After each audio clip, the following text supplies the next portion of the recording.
Oke, assalamualaikum warahmatullahi wabarakatuh. Selamat sore menjelang malam, Sobat Nahnu TV. Pada sore hari ini kita kedatangan kedua tamu kita. Satu adalah Pak Kusko, penulis buku Percakapan Huruf, Prinsip Tipografi dan Desain. Yang kedua ada Mas Bintang, selaku Direktur Penerbitan Bintang Pustaka. Masih dalam rangkaian pameran potret Kiai yang berlangsung hingga tanggal 31 Desember di Galeri RJK Tamsi. Oke, buku ini diterbitkan oleh Gramedia Pustaka ya Pak ya, dan tahun 2021 ya. Oke, untuk mempersingkat waktu, langsung saja kita akan berkenalan dengan beliau berdua. Selamat sore Mas Bintang. Sore Mas. Pak Kusko, selamat sore. Oke, kita bincang-bincang santai. Apa sih isi buku ini? Kenapa diberi judul Percakapan Huruf? Dan isinya seputar apa?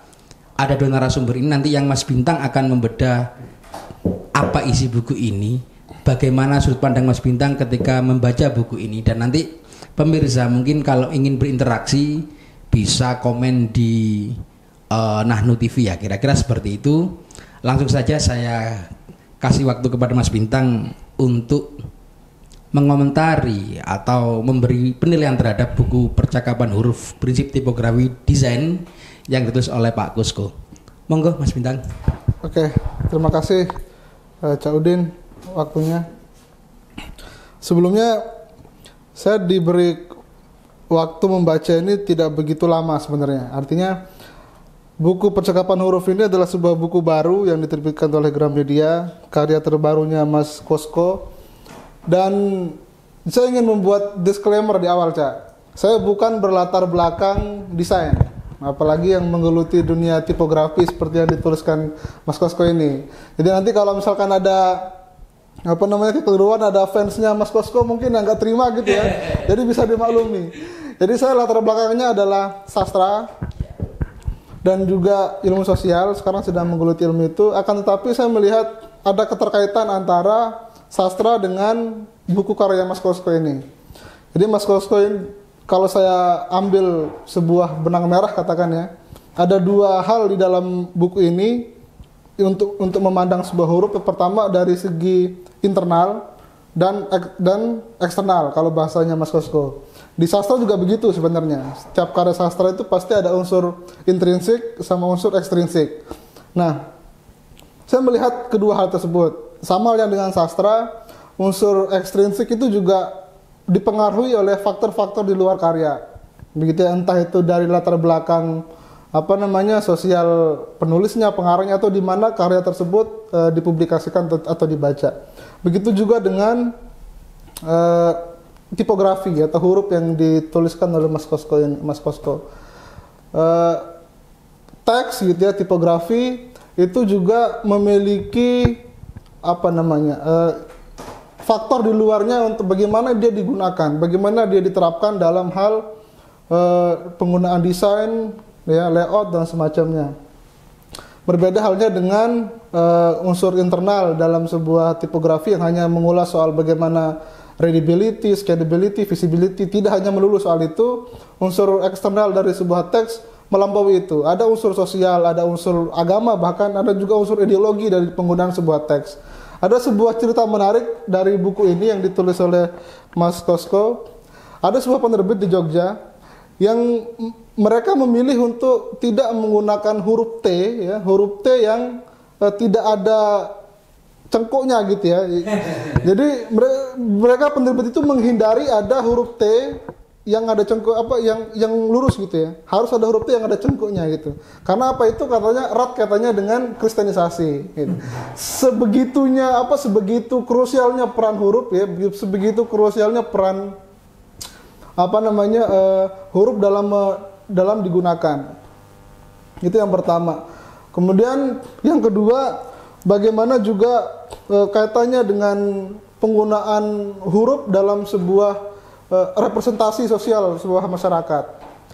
Lagi-lagi dalam sebuah penelitian yang dibahas dalam buku ini di Amerika Serikat ini studi kasusnya. Jadi ada penggunaan huruf yang serif sama sans serif ya. Mungkin kalau dalam bahasa awamnya serif itu adalah yang apa namanya, yang ada kaitnya ya, yang ada kakinya. Kalau sans serif itu yang lurus-lurus saja, yang tanpa kaki. Nah, dalam penelitian tersebut disebutkan bahwa sebuah pasangan calon pilpres di Amerika sana menggunakan teks yang serif itu untuk wilayah-wilayah yang pedesaan. Karena dianggap huruf serif adalah huruf yang konservatif. Jadi orang-orang konservatif gitu ya biasanya akan lebih mudah kena jika peraga kampanyenya menggunakan font-font serif. Sebaliknya dengan audiens atau konstituen yang ada di perkotaan, pasangan capres tersebut akan menggunakan font sans serif karena dikesan lebih modern dan lebih liberal. Jadi saya menemukan dua fakta tersebut bahwasanya huruf ternyata tidak sekedar huruf yang kita gunakan sehari-hari begitu. Ternyata lebih dari itu huruf juga bisa mempengaruhi pemilihan dalam pemilu justru gitu. Bahkan dianggap sebagai representasi sebuah agama gitu. Saking krusialnya peran huruf. Dari situ saya kemudian merefleksikan dalam diri. Ternyata iya, apa yang dikatakan Mas Kosko. Akan berbeda ketika kita misal mengirim sebuah chat gitu ya, sebuah WA katakan, dalam sebuah WA, ketika kita mengetik pergi sekarang dengan huruf kecil gitu ya, dengan pergi sekarang dan huruf kapital semua, itu akan ditangkap berbeda oleh lawan kita chatting itu. Ketika menggunakan huruf pergi sekarang dan kapital semua, kita akan dianggap menggunakan nada yang marah, nada tinggi begitu ya. Jadi huruf juga bisa digunakan untuk mewakili emosi kita dalam berkomunikasi. Seperti itu kira-kira Mas Udin yang saya tangkap dari unsur eksternal dari sebuah huruf itu. Jadi dia memang tidak hanya faktor keterbacaan ya. Betul. Geografi di sini jadi banyak digunakan oleh orang-orang dengan berbagai macam kepentingannya masing-masing. Betul. Ya ini menarik dari Mas Bintang.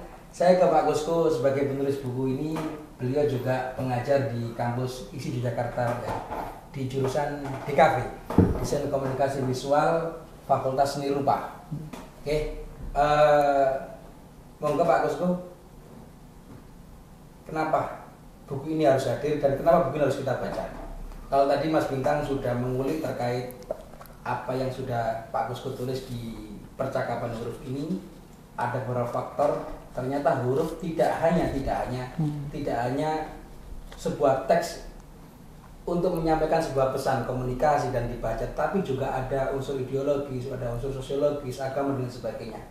Sebagai penulis buku ini, yang menarik di sini saya juga membaca Pak Kosko tadi sebelum acara dimulai, huruf adalah kita atau huruf dan kita. Silakan Pak. Ya. Terima kasih Cak Udin, Bintang. Terima kasih pameran Kiai ya, Potret Kiai, pameran Moco kedua ya, pameran langka 5 tahun sekali. Gitu. Juga Nahnu TV dan rekan-rekan semua. Saya tertarik dengan judul acaranya, bukan bedah buku tapi diskusi buku. Kalau bedah buku saya mungkin nggak perlu hadir. Kalau diskusi buku ya ayo kita ngopi dan ngerokok bareng, karena ini diskusi. Jadi yang penting di sini adalah setelah buku ini terbit lalu bagaimana. Terus tadi tanya apa Cak? Kenapa Pak Kosko memilih judul percakapan huruf? Oh iya betul. Ya karena metode yang saya pakai memang bercakap-cakap. Tapi saya mau cerita dulu ya. Cerita asal-usulnya. Ya, buku saya sebelumnya itu yang diterbitkan LKIS tahun 2009 itu kan merupakan buku tentang desain sampul. Terus karena menekuni di desain perbukuan, kok sisi dalam buku kok jarang diulas gitu. Atau mungkin orang mau ngulas tapi bagaimana caranya gitu. Nah, karena saya itu tukang layout gitu, terus saya berusaha untuk kemudian mempelajari layout, dan unsur yang paling dominan di layout kan huruf. Terus dari beberapa pengalaman workshop layout, kemudian termasuk diskusi dengan pers segala macam, itu ada cara yang katakanlah sebetulnya cukup mudah untuk mempelajari layout sampai ke tingkat praktik lah ya. Tapi ada kendala lain, yaitu ketika orang mau memberi harga pada layout. Harga ini bisa ditafsirkan dua ya. Seperti tadi yang Cak Udin sampaikan, di huruf ini kan ada keterbacaan tanda kutip kan gitu. Itu menarik tuh apa tanggapannya Cak Udin. Sama, saya kan sering mendapat pertanyaan, Pak, ini kalau menghargai layout gimana gitu. Sebelumnya pertanyaan itu berapa kan gitu, tapi ada beberapa yang nanya bagaimana gitu. Berarti kan bukan soal harganya dulu, tapi rasional atau argumen untuk membayar tenaga itu. Nah, terus saya coba tadi kalau Mas Bintang menyampaikan di sastra itu kan mungkin agak jauh, tapi ada hubungannya. Sama ketika saya menulis buku itu selalu membayangkan bahwa buku ini tidak hanya untuk saya gitu. Buku ini untuk yang lebih luas, entah itu teman-teman yang layout maupun di penerbitan. Saya berusaha untuk membayangkan itu dan memudahkan bahasa itu. Ini buku yang termasuk sulit bagi saya untuk apa? Untuk menerjemahkan ke publik ya, karena sedikit banyak menyangkut teknis. Tapi ya karena cara kita menilai atau menghargai layout juga terkait dengan faktor teknis itu. Nah, untuk memudahkan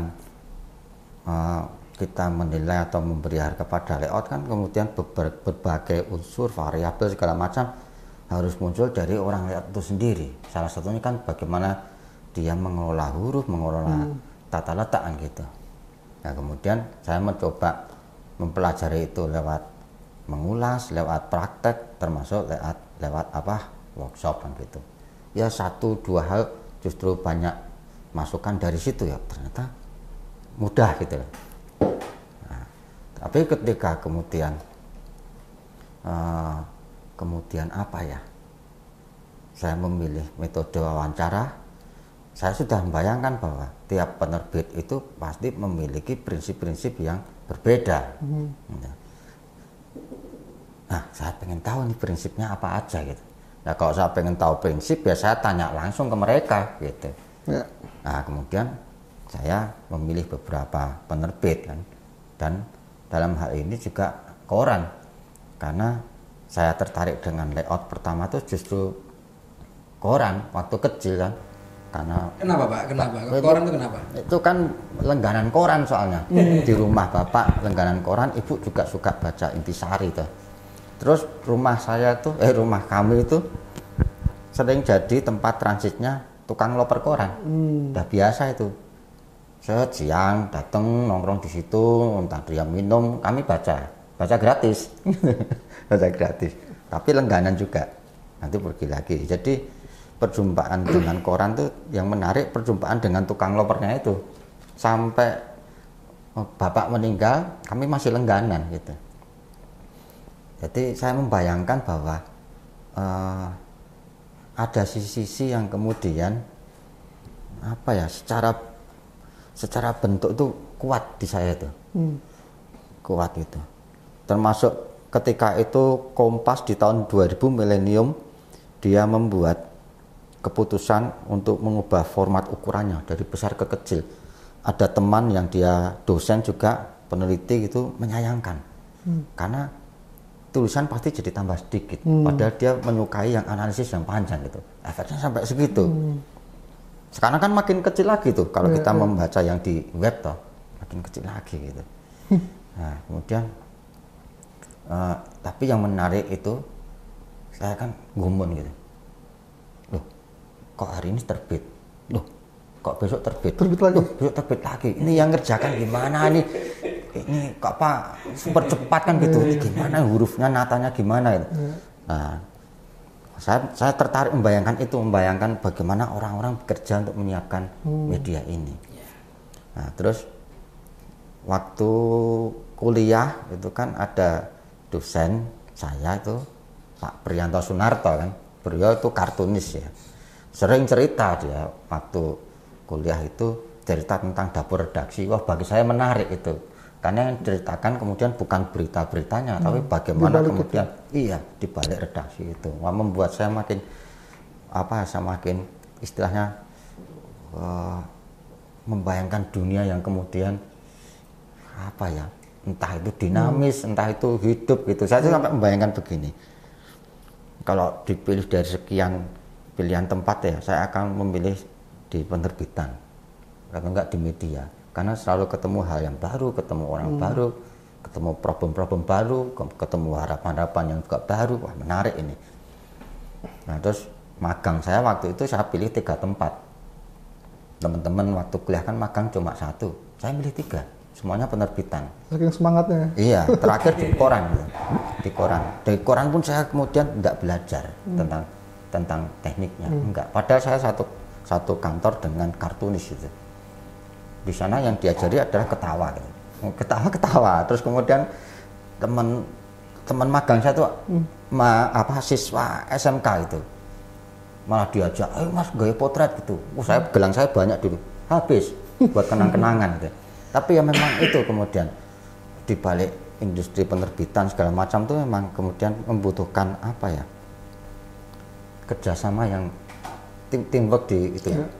Teamwork, kemudian ada bagian-bagian tertentu gitu. Dan betapa rumitnya dulu ketika sebuah media cetak dipersiapkan, ketika ada yang rusak, kotor tuh harus disiasati secara manual. Kalau sekarang kan secara digital lebih mudah gitu. Nah, unsur kehati-hatian dan ketelian itu yang kemudian bagi saya membekas sampai sekarang.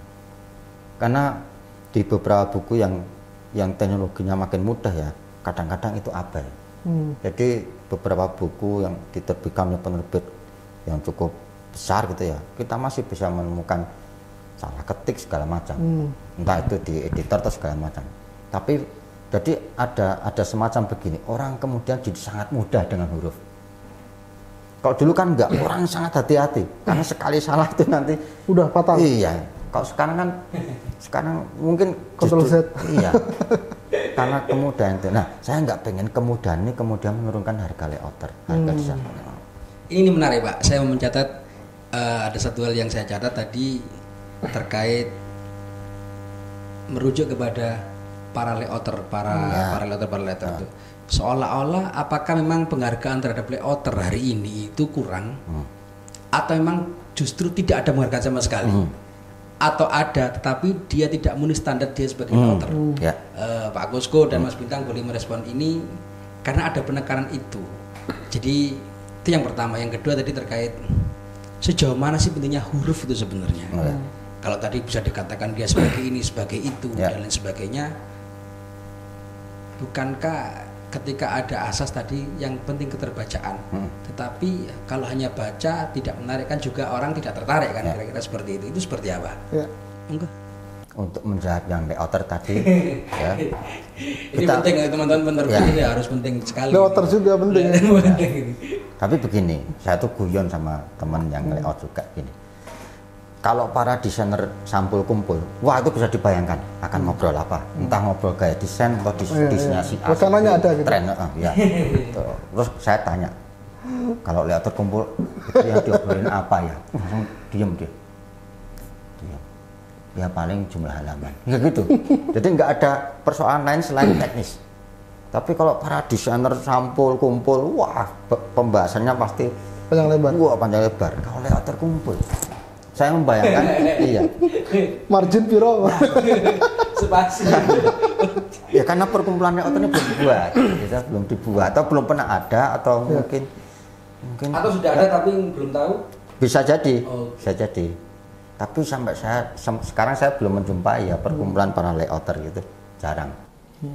termasuk pameran-pamerannya kan jarang. Kebanyakan pameran ya sampul, ilustrasi, gitu, tipografi. Hasil layout nggak ada. Nah, yang uniknya desain DKV atau desain grafik itu justru orang lebih mudah memahami itu sebagai layout. Di buku yang saya kutip, saya gunakan ya, Suryanto Rustani itu ada beberapa yang menganggap bahwa mendesain itu melayout, dan itu betul, karena menata segala macam itu betul. Tapi kemudian itu pernyataan itu bisa jadi ditafsirkan dua ya, semudah itu desain itu. Tapi kalau kita mau layout tidak semudah itu. Gitu. Nah, terus jadi maksudnya apa yang ditulis di bukunya Suryanto itu sebuah pernyataan yang luas. Karena dia juga berusaha, inilah yang berkembang di masyarakat. Ya itu tidak salah. Tapi kemudian kita jangan berpikir, desain itu ya kayak layout. Ya enggak gitu. Lebih kompleks. Nah, itu prinsip eksternal yang di huruf tadi Cak Udin tanya. Kemudian kalau huruf itu tidak hanya untuk dibaca, maka untuk apa? Gitu. Tapi saya mau mencoba, ini kebetulan ada Cak Udin juga, ada Mas Bintang, mungkin obrolannya akan sedikit lebih lebar. Lebarnya begini, waktu saya melakukan penelitian ini kan belum COVID, gitu. Masa-masa COVID kemudian kan selesai 2019 sebagai penelitian, terus kemudian kan awal 2020 kan COVID, lockdown, gitu. Saya jadi mengedit buku ini kan. Salah satu lembaga yang paling siap untuk berkomunikasi soal COVID ini kan agama. Saya Katolik, saya juga kemudian di internet saya cari tuh, bagaimana kemudian situs-situs yang di Katolik itu memberikan istilahnya entah itu pelayanan atau informasi segala macam, sangat rapi gitu, sangat rapi sampai sekarang. Sampai sekarang sangat rapi. Nah, terus kemudian mungkin dari sekian buku yang jarang kita bahas desainnya buku agama. Tapi sebelum buku ini saya susun tulis, saya sudah pernah menulis tentang pengaruh desain itu terhadap sebuah teks media. Waktu itu ada buku yang unik, terbitan Gramedia juga, bukunya Ria SW, dia vlogger makanan. Saya tuh sampai beberapa kali melihat buku itu di toko buku, soalnya saya beli. Saya buka itu, saya ketawa-ketawa. Ketawa karena saya nggak bisa bikin. Wah gila itu. Saya kalau dalam posisi itu belum tentu bisa bikin. Satu, karena dia vlogger, kemudian bukunya dibikin oleh tim. Dan gaya desainnya tuh mirip dengan vlognya gitu. Sangat hari ini tuh. Saya kan lain, saya kan produk kemarin-kemarin. Jadi di hadapan buku seperti itu kemudian memang ada kemudian bentuk-bentuk desain atau yang kemudian sangat mewakili memori zamannya. Tapi kalau kita balik, misalnya antara ini kitab suci gitu. Desainnya kita coba terapkan seperti majalah. Majalah kan sangat berubah-ubah. Dinamis ya. Kitab suci kan enggak. Nah, itu kan kemudian orang bisa jadi bingung. Tapi bukan berarti teks-teks agama kemudian tidak bisa populer, enggak. Enggak. Waktu saya melihat buku yang seri Yuket itu yang dari Paus sebelum Paus Fransiskus, gitu. Itu diteruskan ke Paus Fransiskus, bukunya sangat desain, bahkan ada animasinya di bawah, karena untuk anak muda gitu. Nah, tapi yang menarik di sini adalah bagaimana kemudian satu bentuk teks yang keyakinannya sangat kuat bisa tampil dengan gaya hari ini. Ya baru kemudian betapa rumit di buku itu. Benturannya gede. Di buku itu ada macam-macam kode, bahwa kode ini adalah merujuk ke ayat ini, buku ini merujuk ke kemudian kutipan dari siapa gitu. Sangat rumit dibandingkan misalnya saya melihat buku sastra. Tapi buku-buku yang seperti itu rumit. Nah, Kemudian sikap kehati-hatian ini yang ada di buku-buku teks agama selain buku pendidikan ya, itu kan sudah diatur. Nah kemudian saya ke Canisius toh, salah satu penerbit yang memang sering menerbitkan buku-buku umum dan agama. Juga saya tanya beberapa prinsip-prinsip desainnya gitu. Tak pikir Canisius tuh punya buku babon, ternyata enggak ya. Tapi mereka warisannya turun-temurun. Nah, menurut saya. Jadi yang penting di sini adalah kemudian si buku ini punya satu kekuatan untuk mengekalkan sesuatu. Itu yang paling penting dan mungkin sekaligus bisa bahaya. Mengekalkan sesuatu. Iya, Cak. Di satu sisi hidup kita butuh itu. Ya. Karena itu konvensi. Ya. Tapi di sisi lain itu bisa dipinjam untuk sesuatu yang lain. Jadi tadi katakanlah ketika saya wawancara, kemudian saya ketemu dengan beberapa teman juga yang mengatakan huruf T itu yang tanpa K itu kristenisasi gitu. Yang ada di benak saya adalah kemudian saya sebagai katakanlah Katolik juga bisa punya pikiran gitu loh. Tapi menurut saya begini, itu kan kemudian kalau orang sampai kepada keterbacaan tanda kutip, kalaupun saya melakukan itu tidak ada pasalnya. Tidak ada pasal pelecehan, penghinaan, nggak ada kan gitu. Tapi kalau saya sendiri ya yang akan melakukan itu ya dengan tujuan-tujuan tertentu gitu kan, itu sama dengan saya mendegradasi simbol di agama saya. Iya, betul. Jadi pernyataan itu tidak hanya berlaku bagi teman-teman penerbitan yang kemudian katakanlah karena itu kristenisasi kemudian itu ditafsirkan dari yang agamanya lain gitu ya. Itu juga bisa terjadi di saya sebagai orang Kristen gitu. Kalau saya juga punya pikiran seperti itu, sama saja. Nah, di faktor keterbacaan kedua itulah sebenarnya buku saya selesai. Harus ada penelitian lebih lanjut. Saya waktu itu membayangkan bahwa saya menjumpai hal yang mudah ketika menulis ini. Tapi ketika saya ketemu dengan beberapa orang, terus saya mendapatkan jawaban-jawaban dari prinsip eksternal seperti itu, ternyata bukan kemudian hal yang mudah tidak mudah, tapi masih ada pikiran-pikiran seperti itu ya. Ini yang kemudian membuat saya gelisah. Ya. Kalau bilang gimana? Ya. Pikiran-pikiran seperti itu yang tadi Pak Kosko sudah bahas panjang lebar itu boleh jadi sebenarnya bukan sesuatu yang dimaksudkan. Tetapi ketika itu dimainkan oleh seseorang lalu dia dimunculkan, hari ini kan kita tahu sendiri apa-apa yang dalam tanda kutip viral di media sosial itu seolah-olah ada pembenaran di sana. Seandainya saya bayangkan terkait tadi kasus huruf T itu, kalau kita ya sudahlah kita abaikan, itu juga nggak penting-penting amat, sebenarnya juga selesai. Karena ketika itu terus dikaji, dibahas, tafsirnya bisa macam-macam, hal yang tidak penting ini akhirnya menjadi penting. Kembali kalau tadi huruf, teks dan lain-lain yang paling berbahaya atau bisa mengkalkan sesuatu. Kalau Mas Bintang seperti apa itu? Apalagi narasi agama dan lain sebagainya. Ya, jadi saya melihat selain sebagai pembawa pesan gitu ya, selain sebagai medium untuk menyampaikan sebuah makna, sebuah ideologi, bahkan huruf juga mempunyai peran penting itu tadi. Cuma lagi-lagi saya ingin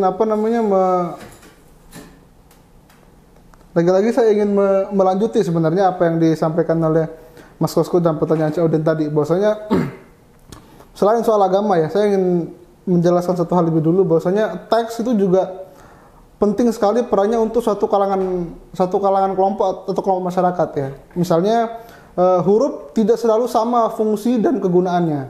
Contoh, misalnya untuk teman-teman disabilitas, ini satu contoh kasus ya. Teman-teman disabilitas yang katakanlah low vision itu kondisi penglihatannya tidak lagi tertolong oleh kacamata. Nah, dia harus melihat dari jarak dekat untuk membaca sebuah teks. Gitu. Nah, itu diperlukan misalnya dalam medium poster itu butuh sebuah teks yang lebih besar daripada penglihatan orang pada umumnya. Dari segi warna teks juga kontrasnya harus jelas, tidak bisa samar-samar secara pewarnaan teks. Nah, itu satu kasus bagaimana teks juga bisa berpengaruh terhadap sebuah kelompok masyarakat itu. Kemudian dari segi penayangan video misalnya itu sudah ditentukan harus ada teks berjalan di situ atau subtitle. Dan itu pun subtitlenya pun harus dibuat ada background di situ. Artinya harus ditindih oleh border hitam ataupun border biar teks itu tidak berbenturan dengan gambarnya sehingga bisa terbaca lebih jelas. Itu teks bisa menjadi penyampai informasi sehingga bagaimana itu inklusif dan sebuah kelompok masyarakat semua bisa menjangkau maksud dari teks yang disampaikan tadi. Seperti itu, Mas. Jadi. Lah ini yang menarik. Huruf. Mengapa huruf ini menjadi sangat penting pada akhirnya? Saya bayangkan tadi kalau Mas Bintang mengambil contoh kasus kawan-kawan yang disabilitas, tentu saja secara huruf berbeda dengan kita yang boleh jadi normal untuk membaca segala hal, membaca teks dan sebagainya. Apa sih Pak sebenarnya? Kok panjenengan concern dari sekian banyak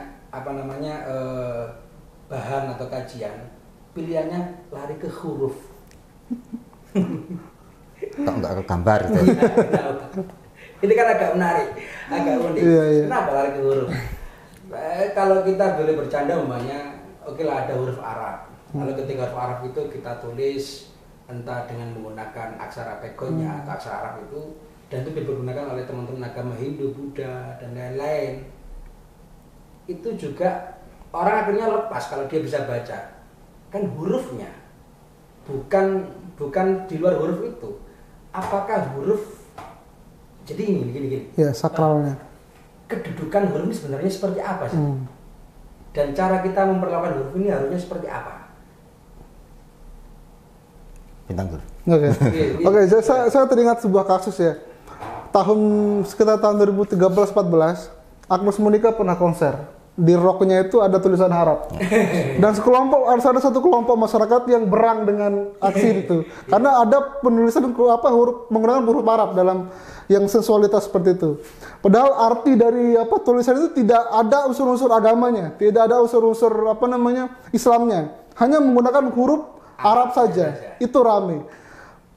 Artinya huruf sendiri itu juga bisa pisah dari makna ataupun dari konteksnya gitu. Artinya huruf sendiri, huruf Arab dalam hal ini itu juga bisa sangat sentimental bagi sebuah kelompok gitu, sebuah kelompok masyarakat. Bahkan tulisan kamar mandi pun daerah pakai huruf Arab gitu kan. Artinya arti huruf itu sama makna sebenarnya itu bisa jauh berbeda. Tapi sama oleh satu kalangan itu bisa dianggap sebuah hal yang sentimental gitu. Dianggap sebuah penghinaan dan semacamnya. Padahal tidak melulu soal itu gitu. Itu yang saya tangkap sih. Bagus. Kalau saya mungkin sejak huruf itu kemudian diciptakan, ada unsur yang hilang dalam hidup kita sebelumnya. Bukan hilang ya, berkurang.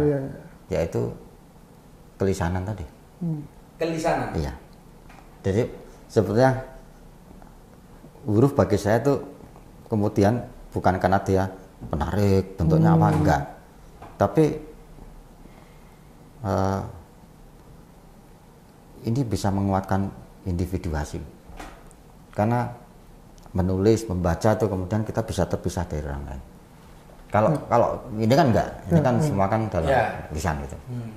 Sebelum huruf itu kan juga kelisanan ya.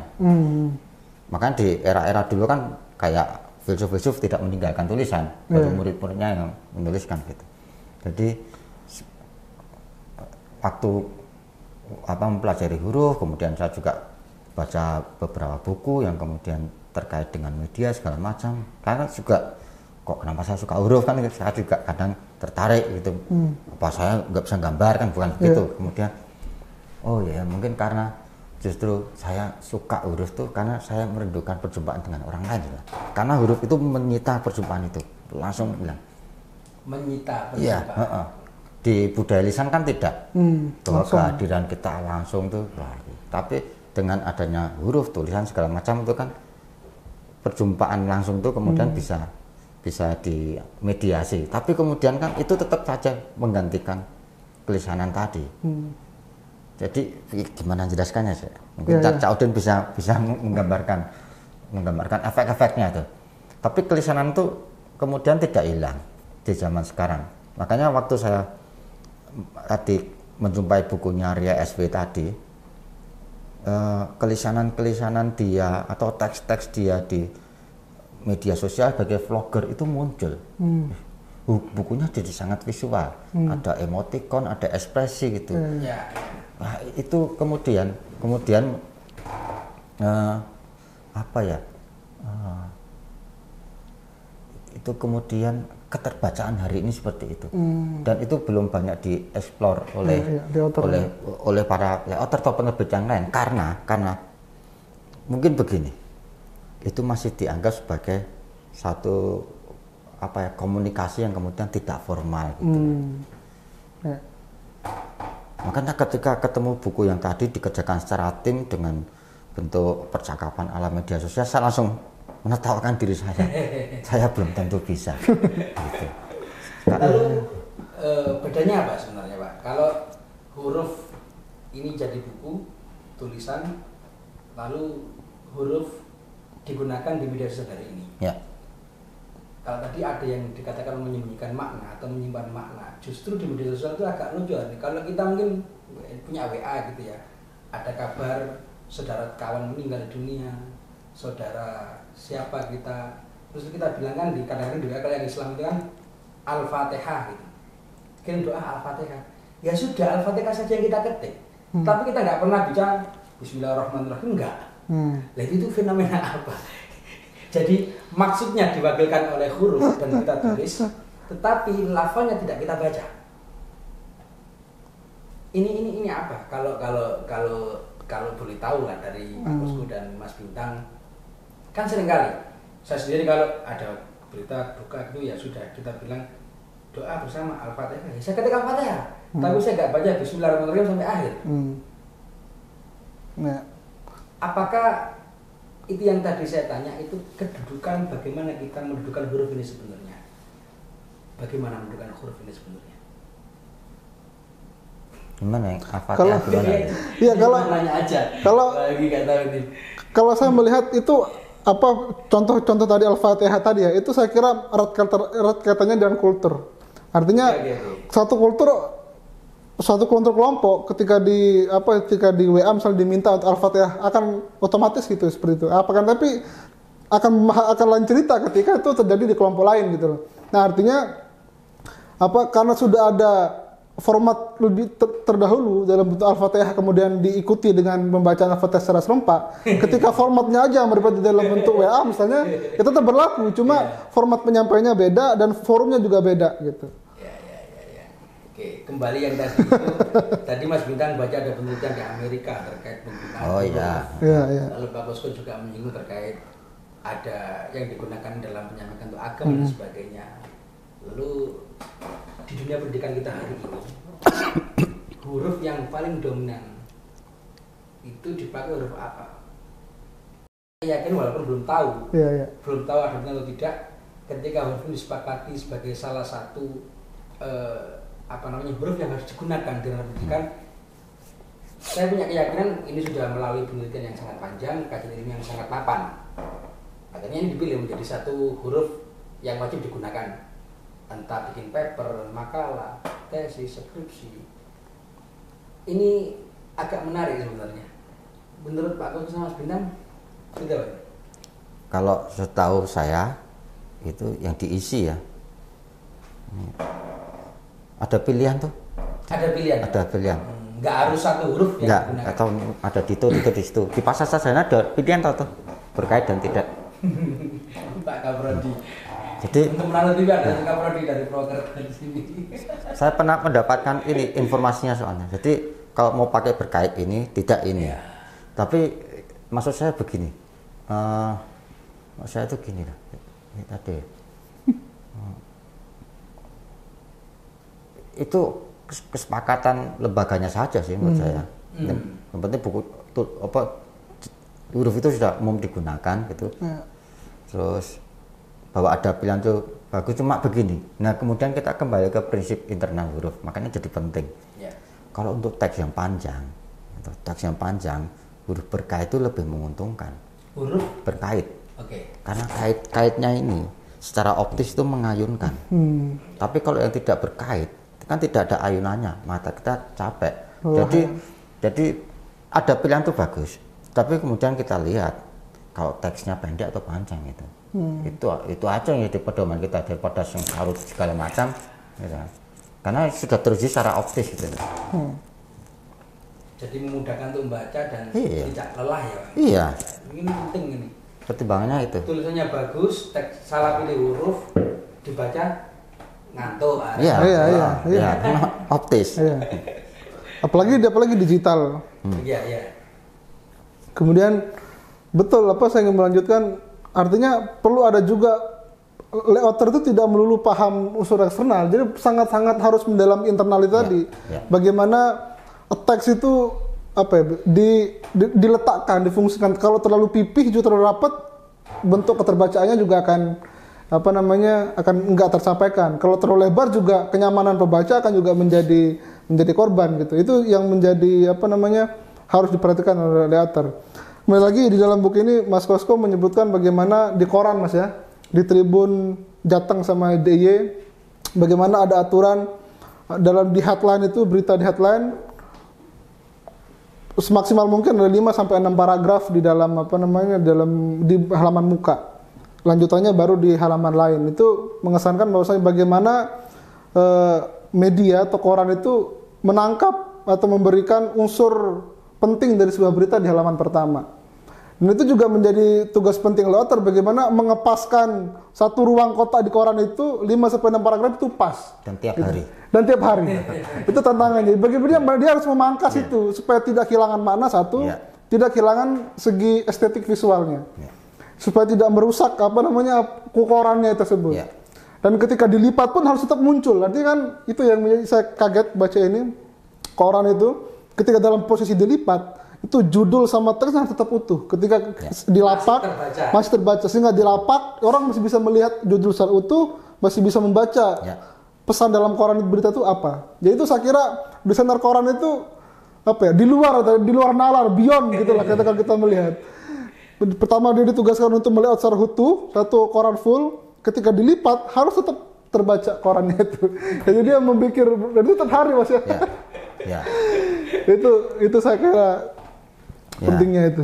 Terus menambahkan tadi bintang itu yang menarik ini Kak,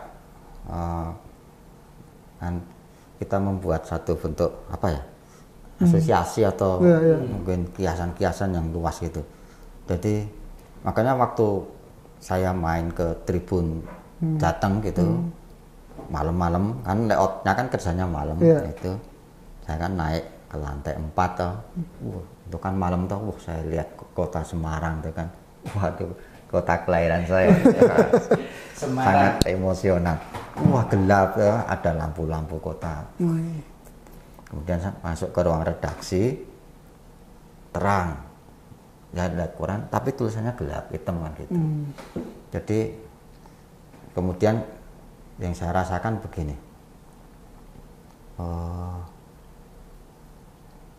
Mungkin efek saya menjumpai koran tiap hari dulu sampai sekarang mungkin ya, atau buku itu memang orang-orang yang sungguh-sungguh bekerja di situ semacam begini loh, bahwa perubahan terus ada, tapi prinsip konsistensi itu penting. Itu yang saya maksud tadi loh, dia bisa mengekalkan sesuatu. Ini dari kita membahas huruf mulai yang sangat penting dengan asosiasi yang sangat luas. Mungkin narasumber berdua juga sudah sangat tahu di pinggir-pinggir jalan itu kita ngomongin huruf berarti ada ilmu pengetahuan di sana, ada kurikulumnya, nggak ngawur lah kira-kira seperti itu. Tapi bagaimana panjenengan berdua menanggapi huruf teks di bak-bak truk namanya, lalu jalan di lampu merah, mohon maaf kawan-kawan saudara-saudara kita yang ditempel ban, lalu mereka buat satu tulisan untuk mengenalkan apa yang mereka lakukan, untuk mengiklankan, mempromosikan pekerjaan mereka dan sebagainya. Bagi Pak Kosko sama Mas Bintang melihat fenomena itu apa itu apa Pak? atau bagaimana lah kira-kira? Oke, saya dulu. Ya. Saya nggak belum menjawab ya, karena tipografi saya kan tipografi multiple pages, ya toh? Berhalaman-halaman. Ya. Ini kan di jalan, nggak perlu menjawab sebetulnya. Tapi ya harus saya jawab. Jadi kalau teman-teman desain itu sering mengistilahkan itu kan huruf-huruf vernakular. Vernakular. Ya, vernakular. Vernakular itu kan kalau kita googling itu kan paling atas mungkin diambil dari arsitektur gitu. Tapi menariknya itu vernakular kan begini. Itu kalau di arsitektur seperti arsitektur tanpa arsitek itu vernakular. Ya. Arsitektur tanpa Iya. arsitek. Jadi sangat gini ya. Makanya kan itu sangat Iya. betapa rumah-rumah kita tuh mirip. Iya, vernakular. Kan rumah ini lihat tetangganya, Ya. tetangganya lihat rumah tetangganya, kan gitu. Jadi tanpa ada arsitek, dia bikin arsitektur tapi arsitek. Vernakular seperti itu. Ya. Jadi kemarin juga diskusi musik dengan penulis ya Mas Aris Setiawan, saya juga nanya soal vernakular, dia akan membahas tentang dangdut. Yang menariknya di vernakular itu kemudian bagi saya kemudian bukan dalam hal ini keterbacaan atau segala macam, bukan, tapi penyebarannya. Jadi pola message-nya itu, pola ini kemudian diikuti itu yang menarik bagi saya. Jadi kemudian kita jadi terasa akrab dengan tambal ban itu. Saya tidak tahu apakah antar tambal ban juga punya kesepakatan bersama bahwa desainnya begini. Bagi saya enggak ya, karena itu pola vernakular. Jadi dia akan melihat ini, dia akan melihat ini, dia akan melihat ini. Melihat ini seperti yang di pecel lele kan Sama semua.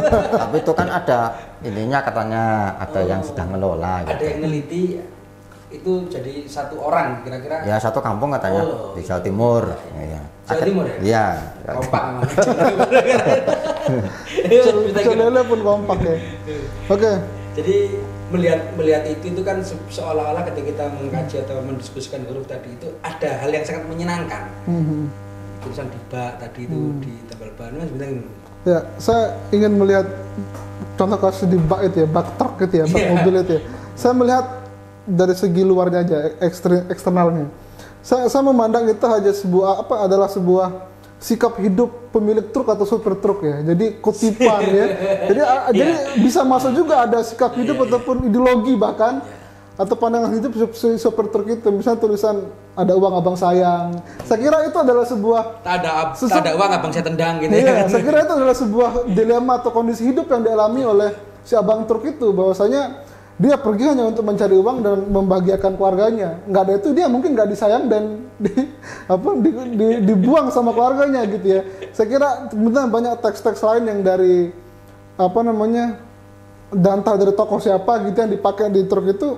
Saya kira itu tidak hanya sebuah tidak hanya sebuah penempatan teks di situ aja, tapi ada sikap di situ sebelum memutuskan saya akan menggunakan teks ini, saya akan menggunakan kalimat ini untuk dipasang di truk saya. Saya kira tidak sesimpel itu ketika melihat hanya sebuah body truk, tapi ada hal lebih yang ingin disampaikan oleh si empunya truk atau si sopir truk itu terhadap sebuah pesan di situ. Saya melihatnya seperti itu aja. Kalau dari segi eksternalnya. Iya. Betul Pak, gimana? Ya, pernah punya Penelitian ya? Bukan pendapat seperti itu, tapi ada sisi lain yang harus kita lihat dari Pak Truk tadi ya. Itu mungkin menggambarkan naluri dasar kita. Naluri dasar kita cari selamat. Jadi memang harus pesan-pesan seperti itu yang cepat bekerja. Nah, kalau enggak, bayangkan kita di belakang itu kita ngantuk, dengan adanya teks-teks itu kemudian kita jadi begini. Kena nyentrik gitu ya? Nyentrik teksnya ya? Iya, kita langsung jadi melek lagi itu loh. Jadi ada faktor pragmatis ya sebenarnya di balik itu. Memang harus diberikan pesan-pesan seperti ini agar kita wah gitu loh. Di foto kemudian viral ya. Iya, itu lain lagi. Gitu. Ada itu unsur lain lagi. Memang saya nggak punya pengalaman nyupir truk ya, tapi berada di belakang truk kan pernah itu. Apalagi kalau malam kecapean tuh kan, dengan adanya teks seperti itu kan sebenarnya bukan kemudian keterbacaan pertamanya adalah tadi yang dunia hidup saya seperti ini, tapi keterbacaan pertamanya ya keterbacaan saja bahwa ini di jalan gitu. Jadi kamu harus fokus, nggak ngantuk. Oke. Saya mau nanya ini ke Pak Lutu sama Mas Bintang.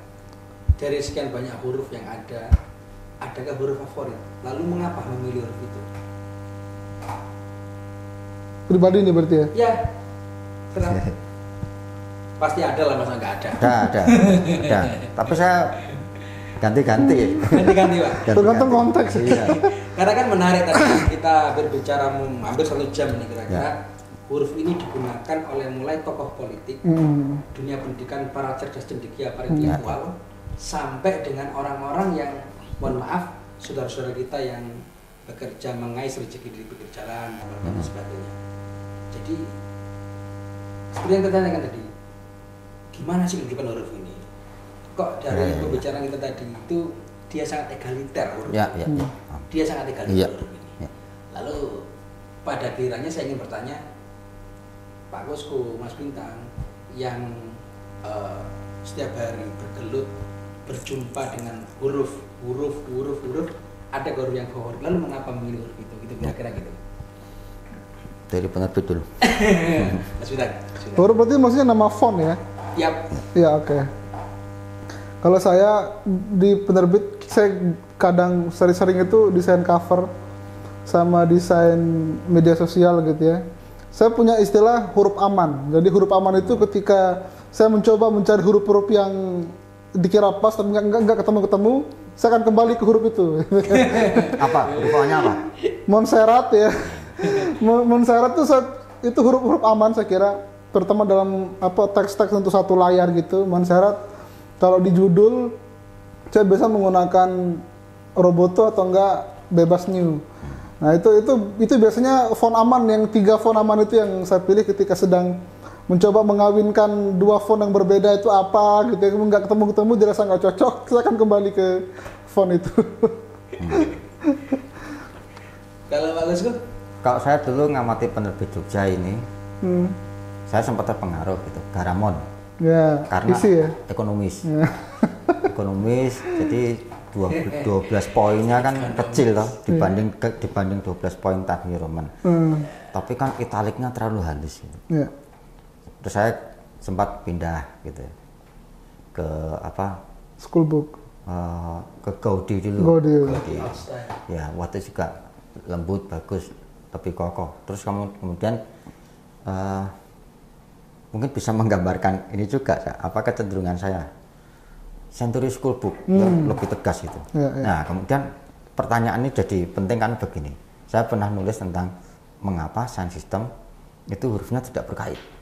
Ya. Mengapa tidak dipilih yang berkait kan gitu. Nah, kalau huruf berkait itu umumnya stroke-nya itu, garisnya itu tebal tipis. Kalau dia ke bawah tebal, gravitasi toh, ke atas tipis. Sedangkan huruf berkait itu umumnya rata.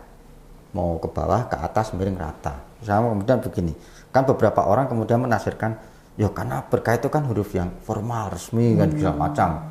Entah itu huruf-huruf yang tadi istilahnya konservatif gitulah. Enggak, kalau saya gini, sound system ini untuk kita semua. Jadi enggak ada besar kecil. Jadi kadang saya membuat penafsiran sampai ke situ. Orang yang berada di hadapan sound system itu enggak pandang bulu. Karena ini soal keselamatan jalan ya. Jadi tebal atau tipis harus sama gitu. Jadi bukan karena huruf ini kemudian tidak berkesan, huruf ini kemudian sangat berkesan tradisional, sangat berkesan, enggak. Karena itu tadi, huruf tidak berkait itu mungkin secara kultur terlanjur diidentikan dengan itu. Ya. Padahal kalau kita membuat sound system dengan huruf berkait juga sebenarnya ada huruf berkait yang punya keterbacaan yang juga bagus. Ya. Tapi kenapa pilihannya sampai kepada huruf yang tidak berkait? Ya kemudian begini saja. Ya karena ini tafsiran saja ya, ya. Karena itu tadi, stroke, garis, huruf itu mau ke atas, mau ke bawah, mau diagonal atau vertikal sama gitu. Karena sound system ini tidak pandang bulu. Oke, sangat menarik. Kita memperbincangkan huruf itu. Ternyata sangat panjang ya, sangat luas lah kira-kira terkait huruf itu, tidak hanya seperti yang kita pahami atau yang seperti yang kita dengar pemaparan dari beliau berdua ini sudah sangat panjang. Oh ini Pak, terakhir sebelum kita nanti akhiri, saya minta closing statement dari Pak Kosko dan Mas Bintang. Tadi saya juga belum dapat jawaban yang memuaskan menurut saya. Kalau ketika saya tanya penghargaan terhadap layouter tadi itu, Ya. Pak Kosko masih memberi kisi-kisi wacana, masih memancing-mancing lah kira-kira seperti, tapi harusnya ini, harusnya itu kan penting karena tanpa layouter juga kita nggak bisa enak membaca buku dan kita tidak bisa menyintai itu buku. Itu kan penting, orang-orang yang di balik layar hadirnya sebuah buku itu sendiri. Sekaligus closing statement Pak Kosko. Ya, closing statement saya ambil langsung dari layouter. Yes. Layouter yang bagi saya membuat terkagum-kagum ya, layouter koran ya.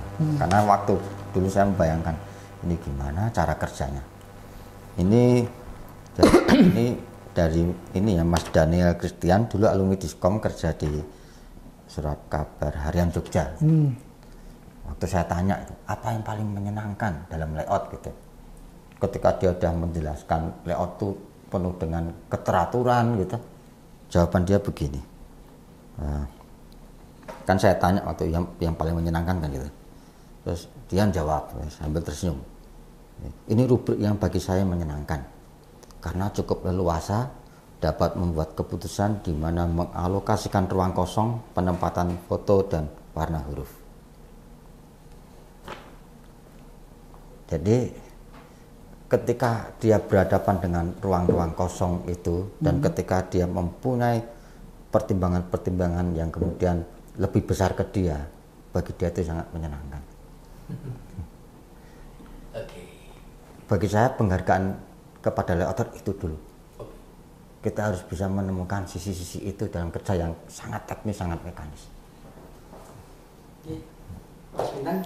Oke, saya melihat ada dua jenis penghargaan ya. Pertama penghargaan yang pertama itu mengenai upah, tentu saja ya. Karena upah ini menjadi sebuah isu yang besar terutama di kalangan pekerja grafis kreatif ya.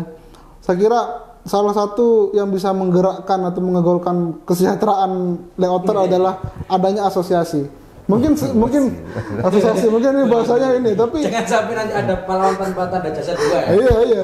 Artinya mungkin secara asosiasi kalau pekerja kreatif itu mungkin ada ya, tapi yang khusus untuk menyerahkan layouter saya kira perlu. Kalau misalnya penerjemah aja ada komunitasnya, ada kelompoknya dan itu mereka bisa menekan harga gitu ya. Layouter kenapa tidak gitu. Artinya layouter, adanya perkumpulan layouter ini juga bisa menjadi sebuah penggerak, kemudian menekan kepada penerbit segini loh harga kami, rate kami segini. Kalau nge-layout yang banyak tabel, banyak grafik segini, kalau teks aja segini. Artinya ada nilai tawar di situ. Karena kasihan kadang-kadang harganya dipukul rata, tapi jenis pekerjaannya ada kebanyakan tabel, rumus segala macam kan, itu kasihan juga. Nah, itu apa saya kira salah satu PR lah ya, dan penerbit minimal Cak, kami tidak memukul rata upah layouter. Kami juga melihat tantangannya seperti apa, jumlah apa, naskah yang dikerjakan seperti apa, dan kami menyesuaikan dengan jenis pekerjaannya. Oke, terima kasih Pak Kosko dan Mas Bintang atas diskusi buku percakapan huruf pada sore hari ini. Teman-teman Nano TV, kami ucapkan terima kasih banyak. Kita akan berjumpa dengan diskusi selanjutnya. Assalamualaikum warahmatullahi wabarakatuh. Waalaikumsalam.